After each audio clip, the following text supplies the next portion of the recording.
Bonjour mes frères et sœurs. Il y a des fois des petites paroles dans l'Évangile, la parole de Dieu, qui paraissent anodines, mais combien, des fois il y a des choses que Dieu veut nous communiquer au travers. C'est un symbole, comme par exemple le chiffre 3. Et c'est très intéressant de savoir que là, donc, où est utilisé 3 fois le même sujet, comme l'exemple de l'apôtre Pierre, qui a renié 3 fois Jésus-Christ, ou encore lorsque le maître lui a demandé 3 fois de suite de s'occuper de ses brebis, ou encore l'exemple dans la Bible qui exprime par 3 fois que Dieu est saint. Cela signifie en réalité une totalité, qui est en rapport avec les 3 dimensions du temps, le passé, le présent, le futur. Comme l'exemple de l'homme qui est formé d'un corps, d'une âme et d'un esprit. Il y a aussi la naissance, après la vie, et à la fin la mort, ainsi que la terre, le ciel, l'enfer. Et aussi l'exemple de Jésus-Christ qui est né, qui est mort et qui est ressuscité. En fait, le chiffre 3, le symbole 3, nous montre la totalité, ou toujours, donc l'unité, dans sa plénitude. Il y a par exemple les 3 reniements de Pierre, qui confirment qu'il a bien été totalement infidèle à son maître. Et aussi Jésus-Christ, qui lui demande 3 fois s'il l'aime, la totalité de l'amour. Il y a aussi les 3 croix de Golgotha, qui peuvent représenter d'un côté le mal, de l'autre le bien, et au milieu la justice. Ou encore les 3 tentations que Jésus-Christ a subies de la part du diable, qui représentent l'ensemble des tentations auxquelles il a dû faire face et auxquelles le disciple fait face aussi. Il y a aussi l'exemple dans l'Ancien Testament où il est exprimé que Dieu est 3 fois saint, ce qui signifie qu'il possède la totalité de la plénitude de la sainteté. Et même si le sujet crée des polémiques qui ne devraient pas avoir lieu d'abord, nous voyons que lorsqu'il est question de Dieu dans l'Évangile, c'est autant Dieu en tant que Père, que Dieu en tant que Fils, et que Dieu en tant que Saint-Esprit. Il y a aussi les 3 mages, ou encore Jonas, qui était 3 jours et 3 nuits dans le ventre du poisson. Ils ont justement ce qu'il est dit à son sujet, dans Matthieu 12, 40. En effet, comme Jonas resta pendant 3 jours et 3 nuits dans le ventre du poisson géant, ainsi le Fils de l'homme passera 3 jours et 3 nuits dans le sein de la terre.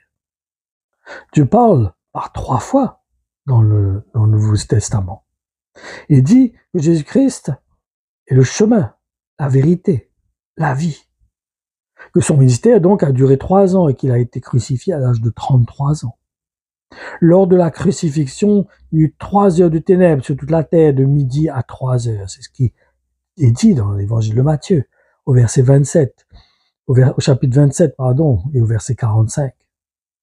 Jean 15, 1 et 2 nous dit « La vigne est composée du cep, du serment et du fruit. » 1 Corinthiens 12, 13 nous dit « Maintenant donc, ces 3 choses demeurent, la foi, l'espérance, la charité. » Il y a 3 qui rendent témoignage, l'eau, le sang, et les 3 sont d'accord, l'esprit, l'eau et le sang.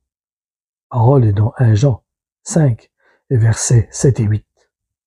Les 3 fils de Noé, qui représentent la totalité de ses descendants. Partout, en effet, où 2 ou 3 sont ensemble, unis en mon nom, je suis présent au milieu d'eux. Cette parole de Jésus, dans l'évangile de Matthieu, au chapitre 18, au verset 20. Donc, c'est d'ailleurs souvent parle par des chiffres, par des symboles, une façon de lui de s'exprimer. Comment renier? C'est sa façon d'exprimer. Qu'est-ce que je vous dis? C'est pas moi qui l'ai inventé. C'est la façon que Dieu parle, des fois. Et c'est une manière d'imager.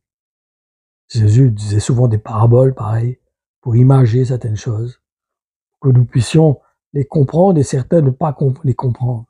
Et tout ça peut être saisi seulement par l'Esprit de Dieu. Et ces choses ne peuvent être comprises que par l'Esprit de Dieu. Ne peuvent pas être comprises avec notre intelligence. Autrement, nous allons tordre le sens de ces paroles. Et bien sûr, ce que nous devons retirer, c'est que la plénitude de Dieu est en 3, le Père, le Fils et le Saint-Esprit. Amen.